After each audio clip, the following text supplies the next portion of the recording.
Magandang araw po sa inyo lahat. Nandito po tayo sa ating farm kung saan tayo ay magtatanim ng pipino o cucumber.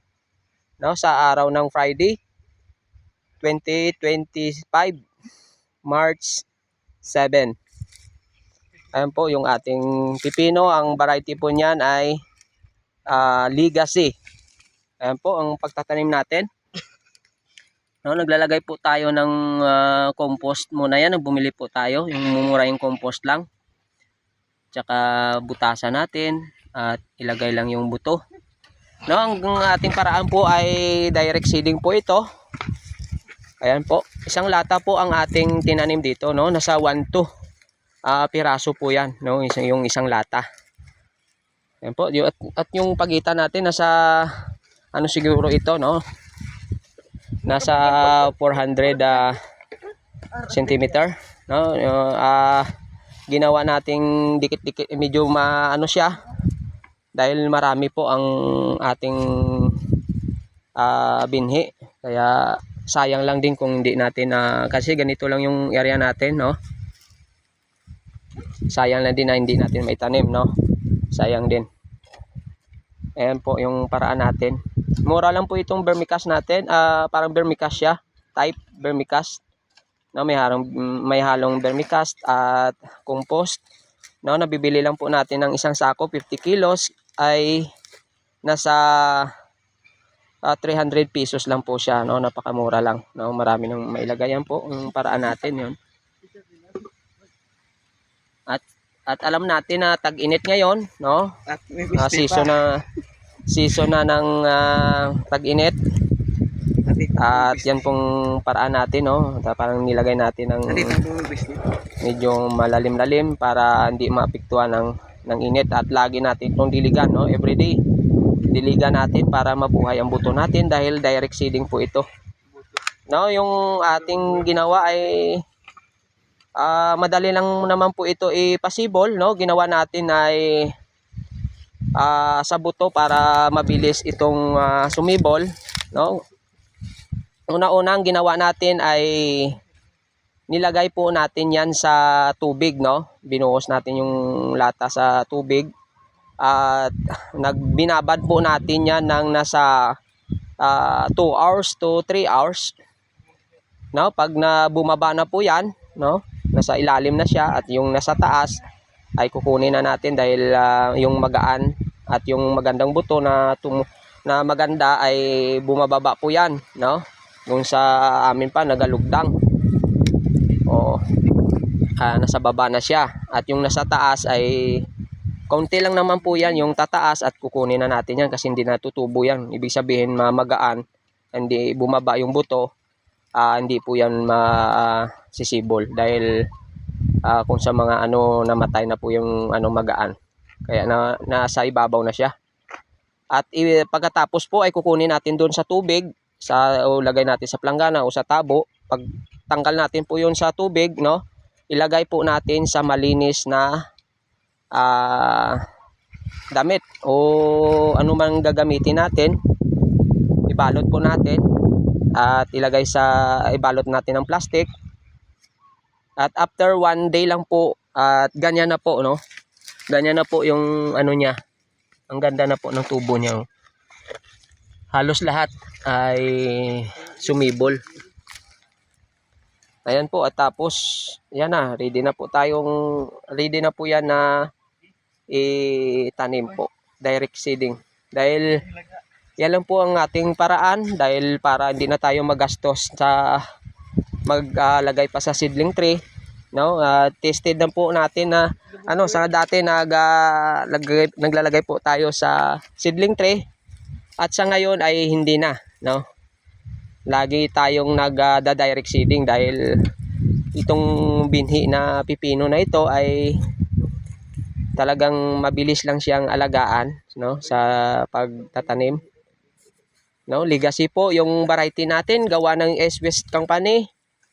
Talagang subok na natin, napakagandang binhi po ito, no. Hindi naman tayo nagpo-promote, pero ito na po yung ating laging itinatanim, at depende po yan sa ating market, no. Dahil sa market natin At dito sa bayan natin ay yan ang mga hinahanap na variety. Kaya yun ang ating itanim dahil ganyan, katulad yan na marami ang ating itinatanim, no? Dapat mabilis po yan sa market, no? May tanim nga tayo doon ngayon, malapit nang mamamatay yon, kaya nagtanim din tayo kaagad para may kasunod po tayo. At ang ganda ng presyo po ng ating pipino, no? 35 pesos ngayon dahil tag-araw na nga, lalong mamahal pa yan. Ayan po ang ating ano, no? Nag-ano lang tayo diyan. At pag talagang tag-ulan at tag-init na ito, ang gagawin na natin yan ay mag-ano na tayo, no? Mag-pump dito. At salamat sa Panginoon, no? Napakabuti ng Panginoon dahil ngayong araw sana ay tayo yung magpa-pump, no? Kukuha tayo doon sa ano, tubig. At ano natin sana rito sa ating ano, dahil talagang tuyong-tuyo na yung lupa dahil talagang tag-init na talaga ito. Pero salamat sa ating Panginoon ay nag-umulan, no? At nakatipid tayo sa ating mga gawain, no? Nakapagtanim pa tayo, no? Ay kung magpapampa tayo dito, hanap pa tayo ng oras, tao, gasolina, no? Pero ngayon, salamat, kagabi malakas ang ulan kaya nabasa talaga ang lupa rito. At doon sa kabila ay ito yung luma nating ano, no, hindi natin sinira. At dahil nakatayo pa at kinulang yung dito lang sana tayo magtatanim ng pipino, kaso marami pala, no? Marami. Nasa 1 to siguro na piraso, kaya nag-extend tayo diyan kasi yung plano natin diyan ay magtatanim sana tayo dito ng kalabasa, yung Sophia, no? Dito sa province ng Capiz, probinsya ng Ruas Capiz, no? Subukan natin yung kalabasa na Sophia, kaya dito na sa may mulching na yan, no? Nagtanim na tayo rito diyan, ayan, no? Nagtanim na tayo diyan, no, ng buto dahil sinabay natin yan sa pipino, no? Sumibol na rin kaya tinanim na natin. Dito yan, no, yung Sophia kasi yung kalabasa na yan, gusto niya nakabalag. Kaya nagtry tayo dito. Baka magustuhan din ng ating mamimili yung kalabasa na Sophia. At first time po natin na magtanim ng Sophia, no? Gawa ng SWS din yan na kalabasa. Yung laki lang po niyan, parang 1 kilo lang yung pinakamalaki, no? Parang kalubay na rin, uupo ang style niyan. Kaya try lang natin kung tangkilikin ng ating mga consumer at ating mga buyer.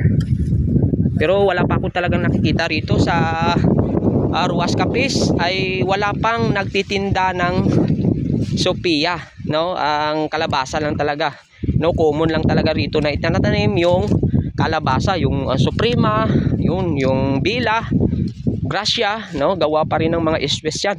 Yun ang mga tinatangkilik ng mga tao rito sa Ruas Capiz. Pero yung Sophia hindi pa. Pero may tindahan naman tayo, pag di naman nabibili, no, pwede naman natin pagpakbit yan dahil kalabasa din yan. Pero sigurado ay mabibenta din natin yan. Ayan ang area natin. Yan po ang style natin sa pagtatanim, no? Direct seeding tayo kahit tag-init. Pero suportahan lang natin ng tubig, no? Laging basa dapat yung lupa. Dahil pag ang buto natin ay nagda-direct tayo, yung ano niyan, yung mahina pa yung ugat niyan, dapat basa, no? Lagi na araw-araw nating diligan.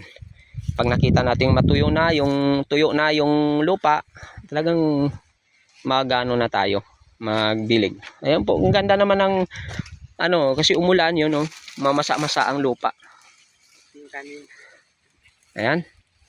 Salamat po sa inyo at naway ingatan tayo ng Panginoon. At sa hindi naka-subscribe dyan sa ating YouTube channel, please subscribe na po at para makatulong sa atin. Salamat po sa inyong lahat. At ingatan tayo ng ating Panginoon. God bless po sa inyong lahat.